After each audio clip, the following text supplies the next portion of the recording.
তোরে। দেশের কথা মনে হইলে পরাণ আমার পরে।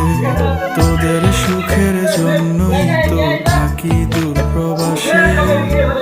টাকা করি গয়না গাটি পাঠাই প্রতি মাসে।